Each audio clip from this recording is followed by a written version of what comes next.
It's the Ross Tucker Football Podcast. Oh, yeah, it is. But it's not just any Ross Tucker Football Podcast. I would never do that to you guys. It is a teaching tutorial Thursday. That means, of course, class is in session with the venerable Greg Cosell from NFL Films University. So pumped to talk with Greg momentarily about all the news and notes going on around the NFL over the last week or so. A lot of guys signing with teams, a lot of contract extensions that we have to get to with Greg. Preseason week 1 starts tonight. To say I'm excited would be an understatement. Of course, Saturday, those of you that get a chance can check me out. The Eagles play at the Ravens in Baltimore Saturday night. Very fired up for that. Very fired up for our next best ball tournament with Joe Dolan and I, because it's just Joe and I from the Fantasy Feast and 10 of you, 10 listeners, and the winner gets $500. So it's zero entry fee. You get $500. The best way to do it is to go to westshorehome.com/Ross and schedule a free estimate. You don't even have to get the installation. You don't even have to get the new shower or bath, although my guess is you will. The fact that they're able to give you an incredible new shower and or bath in one day is insane. Nothing is one day in life anymore. With those type of projects, nothing except for these dudes. Plus, if you've ever been curious about what my house looks like or what the bathrooms look like, go to westshorehome.com/Ross. They have before and after pictures, they have live videos, and you can get that free estimate. I've had multiple people text me or email me recently about West Shore Home. I love it. westshorehome.com/Ross. Almost as much as I love Greg Cosell and The Big Show. The Big Show. All right, Greg, you know, it's funny because I always think, well, maybe we can talk about 2024 quarterbacks or whatever. but then there's so many things that happen over the course of a week that I want your opinion on, that I want to talk to you about, that it's like we'll have plenty of time for the quarterbacks, the college quarterbacks, after the season, more than likely. Yeah, I lost track of what happened this week, Ross. I was in Nashville at Titans training camp for 2 days this week, and then I was at Eagles training camp yesterday at the Link. So I didn't even realize the Eagles had signed Myles Jack and Zach Cunningham. Well, I'm glad you realize it now, because that's one of the things I'm going to ask you about. But I guess, why don't you start with that, though, Greg? You went to Titans camp. Why go to Titans camp? What were you looking at? What kind of jumped out at you? Well, I have a really good relationship down there, so I went down there for a couple of days, and there's, as you know, if you've been, Ross, there's worse places to go than Nashville, Tennessee, so I figured I'd go down for a couple of days. They're an interesting team because, obviously they ended up really poorly at the end of last season. I think they ended up losing, 6 or 7 in a row to finish their season. But, they've got a different offensive coordinator in Tim Kelly, who's got a lot of the Bill O'Brien background. I think you're going to see a totally different looking offense, which isn't to say they're not going to line up at times and give the ball to Derrick Henry. He's obviously a very, very good player, and you don't shun him. But I think the offense will not look exactly the way it's looked the last 4 or 5 years. It will be different, obviously, with DeAndre Hopkins. Traylon Burks, looks much better, and from talking to people, they say he's had a really, really good camp. So, of course, you never know until we play, but he's a talented guy. The O-line, as you probably know, is a concern for them. It's a work in progress. For Eagles fans, Andre Dillard is obviously there. He's their starting left tackle, and they feel that he can do that job. He's almost really one of the most critical pieces for them, Ross, because if he can't play left tackle, they've got significant issues with their O-line, because then they have to start moving 2-3 people around, and from being an offensive lineman that when you have to start doing that, the cohesion really gets lost and it takes a lot of time. Right, and I would say this, Greg, he can play left tackle. The question will be how high of a level is he playing left tackle, right? And I think the issue... Yeah. I was going to say I did get to speak to their O-line coach, and this is not profound news or a scoop, but the issue based on his college background and the fact that he did not play a lot of snaps for the Eagles is obviously they are going to run the ball. He's going to have to down block, drive block, base block. He came out of Washington State where he played for Mike Leach, where he was basically in a 2-point stance on every snap, and they did not have called running plays. So he didn't do much. He hasn't done much of that. And you know that if you've never done that, Ross, I mean, you know this. You could speak to this better than I. That's not so easy to do, so that's something he's got to continually work on. Very, very different. And, it's funny. I think you'd probably rather, Greg, the way the NFL is now, on some level, come out of an offense like that because his technique should be so refined in pass protection. And pass protection is going to be more important than run blocking, especially for a left tackle. They're going to put more of a premium on that than they are on the run blocking part of it. Ideally, though, you'd be really competent at both. But, man, he got thousands of reps of live one-on-one pass pro at Washington State, Greg, with them throwing the ball like 50 times a game. What about, just out of curiosity, I'm actually going there this morning, but what takeaways you have at all from the Eagles camp? Well, it was at the link yesterday, and they clearly wanted to work on live football. So what they did, when I say live football, I'm not saying they hit people, but they clearly played it as if it was a game. There was almost all team yesterday, the day I was there, which was Wednesday of this week. And they wanted, obviously, the feel of being in the stadium. They lined up and they played, so if it got to fourth down, they kicked. Whether it was a field goal or a punt, it was evident they were working on the run game yesterday. That was clearly the focus of for the offense, and obviously the defense had to line up and defend the run. But it was clearly a run game practice more than a pass game practice. And that's the thing about training camp. It depends what day you go. Coaches, as you know, they want to work on specific things on a given day, and they take away what they take away, and if you don't know what they're looking specifically at, which you and I don't, or I didn't, obviously, you just don't know because they actually, practice ended maybe 10 or 15 minutes sooner than I think a lot of us thought it would, which means that the coaches felt that they accomplished what they wanted to get accomplished. So you mentioned the Eagles signing Myles Jack and Zach Cunningham. That was one of the transactions that I wanted to ask you about. Both these guys are just a few years removed, Greg, from getting 4-year, $57, $58 million contracts. They both made, I think, over $8 million last year, and they're 27 and 28 years old. It's just a wild business that you go from these huge contracts, then even last year making a lot of money, to, you're in mid-August and you're unsigned, and they both signed for a lot less money than they have been getting.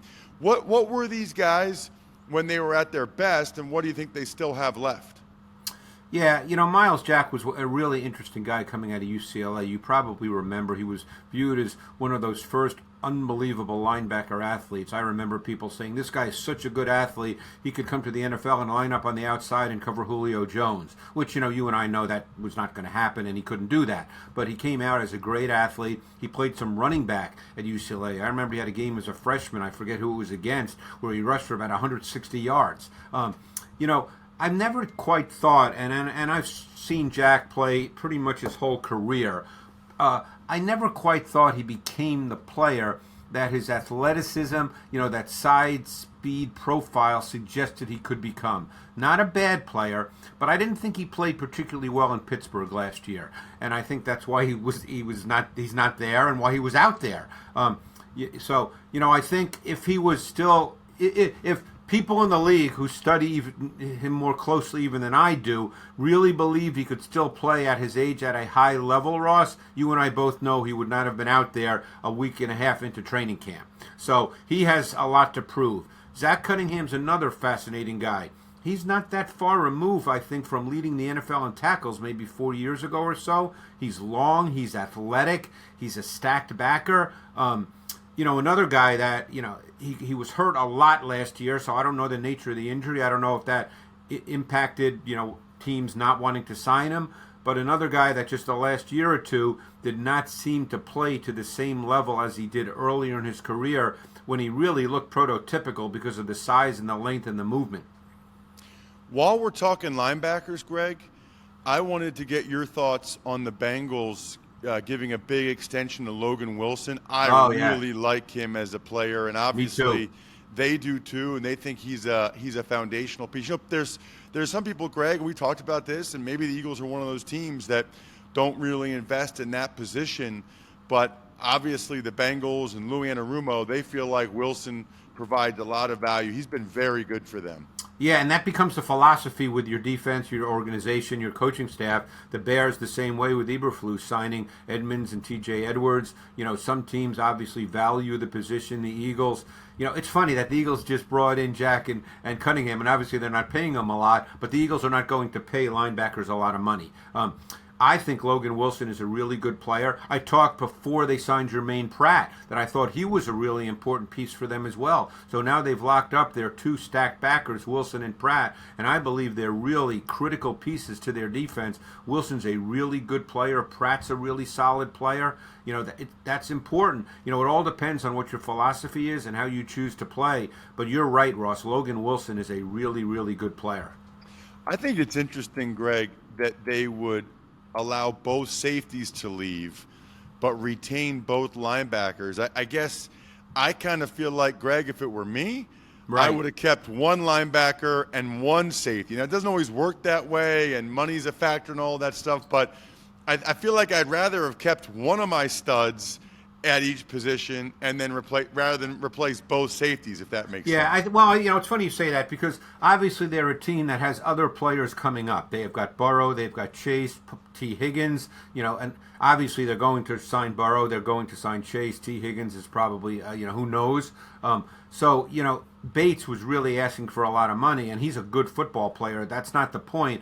But, teams they can only allocate so many resources to so many players, and we know Burrow is going to be the next guy. He's going to get more than Justin Herbert. He could get 160 million, whatever the number is. I don't follow that, all the numbers exactly. But that they've got to sign him. So, sometimes you just have to make a tough decision. And I think Bates had probably priced himself out of what they felt they could spend with what was coming up. The good thing for me this weekend watching the preseason games, Greg, is it's not a tough decision what beer I'll be drinking. It's Labatt Blue Light. When you're watching the preseason games on NFL Network or on your hometown feed, drink some Labatt Blue Lights while you're watching your team play. Live life to the power of we. Always enjoy responsibly. Beer, Labatt USA, Buffalo, New York. Greg, speaking of safeties, I am really happy for Malik Hooker. Such an interesting story, Greg. I don't even know if you know this. Really good basketball player in high school. Never played football, a down of football till his junior year of high school. Yeah, no, I know all about him. You're right. Yeah. And then he went out there as a junior and was awesome and got offered by Ohio State. He was a Division I basketball recruit, but then, he was incredible football recruit. He only started for 1 year at Ohio State, had like 20 interceptions or something crazy. He gets drafted in the first round, and then injuries. Obviously, the Cowboys felt really good about how he played last year and certainly in camp so far to give him a really nice deal. I think it was 3 years, $24 million. Yeah. Well, just to speak from a tactical perspective, a lot of people might not be aware of this, but the Cowboys' base defense is big nickel, 3 safeties. So Hooker plays a lot of snaps with Donovan Wilson and J-Ron Kearse. They do not play with 3 linebackers, Ross. I think last year they played something like 4% of their defensive snaps with 3 linebackers, and I guarantee that was probably in goal line and short yardage situations. Their base defense is big nickel. So Hooker plays a lot of snaps. He predominantly plays on the back end. They're a big single high safety team. They played a little more cover 2 last year with Dan Quinn, but he plays essentially post safety, and he's good at it. I think he's a big, good athlete. And they obviously feel he's really important to what they do because he does play a lot of snaps. Well, and that was always he's about as good of a college center fielder, Greg, as I remember in a long. That year he had at Ohio State. Yeah. Interception, sideline to sideline, reading quarterbacks. It was impressive. Yeah. Another guy two guys I love that I wanted to bring up with you today because they both signed. One guy signed with the Bears. The other guy signed an extension. I feel like they both, Greg, have been chronically underappreciated Let's start with the extension for Cam Jordan with the New Orleans Saints, Greg. I don't know why it is. The guy never misses a game. He's been on good teams. He's won a Super Bowl. He's had a ton of sacks. He plays the run. He's personable. He's out there in the media. And yet, for some reason, Greg, I don't feel like Cam Jordan really gets his due that much. I would agree 100%. I would bet he's in the 120 sack range for his career. And it wouldn't surprise me if one reason he's not is the way in which he plays. He's not one of those explosive edge rushers that all of a sudden just screams at the quarterback with bend and flexibility. He's physical, he's strong, he uses his hands extremely well, but he's a really, really good football player. Because we don't think of the run game very much anymore in the NFL, that's not what people talk about. But he is as good a two-way defensive end as there is in the NFL with his ability to rush the quarterback and defend the run. And I think that's, too often overlooked because of the nature of the game. But Cam Newton is a really, really good player and has been from the moment he came into the league. The other guy I wanted to ask you about is going into, I think he's about to break a record, Greg. I think he might be the first tight end to play 18 years in the NFL, and I'm talking about the Bears signing Mercedes Lewis. I mean, that's unbelievable. 18 years at any position, Greg, is insane in my mind. Just really, really impressive. And another one, he's like the Cam Jordan of tight ends, Greg, because he's never had, these big receiving seasons. I don't think people realize just how valuable he is and what he does. He's a terrific blocker. And it's interesting because he's going to a team, and again, he's late in his career. We'll see how it all plays out. Obviously, it's also possible he doesn't make the team. We don't know any of this right now. But the point is, he's going to an interesting team, Ross, because they've got Justin Fields. So what do you get with Justin Fields? You're going to get him in the gun. You're going to get the run game element. You're going to get the defense having to play specific ways. So all of a sudden, a guy like Mercedes Lewis potentially becomes an interesting guy. He's not going to catch 60 balls. He's not going to play 70 snaps a game. But he's a really good run blocker, and he can catch a few balls here and there. He kept doing that with Green Bay, where all of a sudden, in a given game, wow, there's Mercedes Lewis. But, you're right. Playing 18 years in this league, I don't think people realize how hard that is. I mean, I certainly don't. Not having done, been a player, you would have a better idea. But, that's really hard to do. Can't even fathom it. Can't even fathom what his body feels like. It's incredible. Last one, I'm going to group these guys together, Greg, because I think they should be grouped together. And they signed the same day. The Bears signed Yannick Ngakoue. The Panthers signed Justin Houston. Every team is looking for just a little more pass rush if they can get it. Yeah, and both those guys can still rush the quarterback. I mean, I don't know Ngakoue. I was surprised he was out there as long as he was because he can rush the quarterback off the edge. Although I did have a fascinating conversation with the defensive coordinator a couple of weeks ago, one we know well and would have tremendous respect for what he's accomplished in the league. And he said something to me that I found really interesting. He said, you always, when you look at premium positions on defense, you'd always start with your pass rusher, and then you'd go to your corners.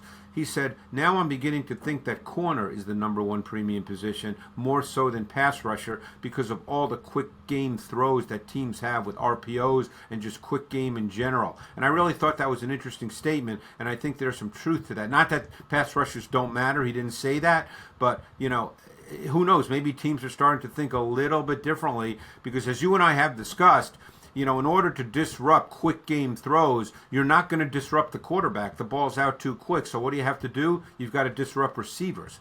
But Ngakoue can rush the quarterback. Justin Houston, it seems, wherever he is, he gets sacks. Wouldn't you agree, Ross? Every year, all of a sudden, Justin Houston is getting sacks. He might not be among the sack leaders anymore because he doesn't play that many snaps as much as he used to. But that guy can still rush the quarterback off the edge.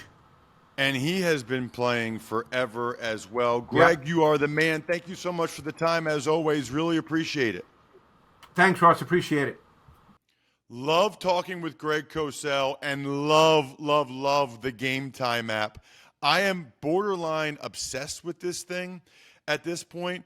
If you don't have the Game Time app on your phone, you're doing it wrong. I don't care what you're looking for. I don't care if you're looking for concert tickets or preseason NFL or Major League Baseball. They have so many exclusive discount flash deals, and they've got the lowest price guarantee. I love to just scroll the local areas, where I live in central Pennsylvania or Philly or Baltimore, and just see what's there. There's events and tickets you don't even realize sometimes. You can get to that Ravens-Eagles game I'm going to be at. The tickets are actually going up a little bit. The cheapest ticket now is $34. So snag the tickets without the stress with game time. Say hi to me at the game. I highly recommend taking your family to preseason games. Awesome. You get close to the action, and it's a lot less expensive. Download the Game Time app, create an account, and use code ROSS for $20 off your first purchase. Terms apply. Again, create an account and redeem code ROSS for $20 off. Download Game Time today. Last-minute tickets, lowest price, guaranteed. Tuck's Takes. All right, Ross, we'll start with Colts running back Jonathan Taylor has left the team and is now rehabbing on his own. This is very interesting to me, Jack. Very, very interesting. And on some level, my belief here would be that this is evidence that a hold-in works. I think that the Colts wanted Jonathan Taylor to go away from the facility. I think having him on the field every day, they felt like was a distraction. Having all the cameras taking pictures of him and videos and the latest with Jonathan Taylor, I think that they would rather him be away than be there, and that they encouraged this. So, think about it. They could be fining him, but they gave him an excused absence to leave because they think it's better for their team that he's not there, even though he's still in a contract dispute. That says something to me when you're talking about Nick Bosa to some extent, but especially Chris Jones and Zach Martin, who are each, in my mind, inexplicably giving up $50,000 per day. Commanders head coach Ron Rivera said that some players were having issues with new offensive coordinator Eric Bieniemy's coaching style and then offered a mea culpa the next day. This surprised me. I didn't quite understand why Ron Rivera would do this, which is obviously why he apologized the next day. He basically said that players were coming to him and not liking Bieniemy. Felt like Bieniemy was too hard on them. Felt like Bieniemy, his coaching style was too harsh. That doesn't help anybody for Rivera to say that. I think he realized that. I mean, that certainly doesn't help Bieniemy trying to get a head coaching job if Rivera is publicly saying how all the players are complaining about him. I mean, what is that all about? Strange. Former Raiders first-round pick Henry Ruggs was sentenced to 3 to 10 years in jail. Just awful. I mean, I don't even know what else to say. I think most of you probably remember he was involved in an accident while he was under the influence, driving over 150 miles an hour. A woman and her dog were killed. Just horrible. I mean, the guy's a first-round pick, young man, all this talent, all this hard work. And I think it's a lesson for all of us when we're talking with our kids or whatever about how things can change in life in an instant with one bad decision like that. And we'll wrap things up. Preseason Week 1 action starts tonight. Are you fired up, Ross? Very. So much so that this is going to be my Labatt Take of the Week, presented by Labatt Blue Light, the pristine Canadian Pilsner. Enjoy your beers together so you can live life to the power of we. Always enjoy responsibly. Beer, Labatt USA, Buffalo, New York. Do me a favor. Pay absolutely no attention to people that say preseason games are meaningless. They are casuals that have very likely never worked for a team in any capacity, front office, coach, player. If they mean that the games don't count, yeah, no kidding, we already know that. If they mean that the games are pointless for the starters, I think some of those guys would probably agree. I think other guys, I know some starters that they like to get a little preseason action. They like to get some reps, and they like to go through the process. But to say they're meaningless, I mean, almost every team has at least one or two starting position battles that will play out in these preseason games. There's at least a handful of roster spots on every team up for grabs, let alone practice squad. I mean, the Eagles had the best roster in the NFL last year. They had 4 undrafted free agents make the team from these preseason games. For a lot of these guys, these preseason games are the biggest games of their life. Bigger than the SEC championship they played in, bigger than the college football playoff they played in. These games are their life. I don't want to hear anybody saying that's meaningless. Bothers me. Other than that, Jack, I think we're done here. Thanks for listening to the Ross Tucker Football Podcast. Make sure to also subscribe to the Fantasy Feast, Even Money, Business of Sports, and College Draft. All available at Apple Podcasts, rosstucker.com, or wherever podcasts can be found. Shout-outs, of course, go to Pizza Boy Brewing and Sporticulture, of course, HumanHeadNYC.com, SteakhouseSports.com, Go-Bengals.com, BackOfficeSchedule.com, and MyFrontPageStory.com.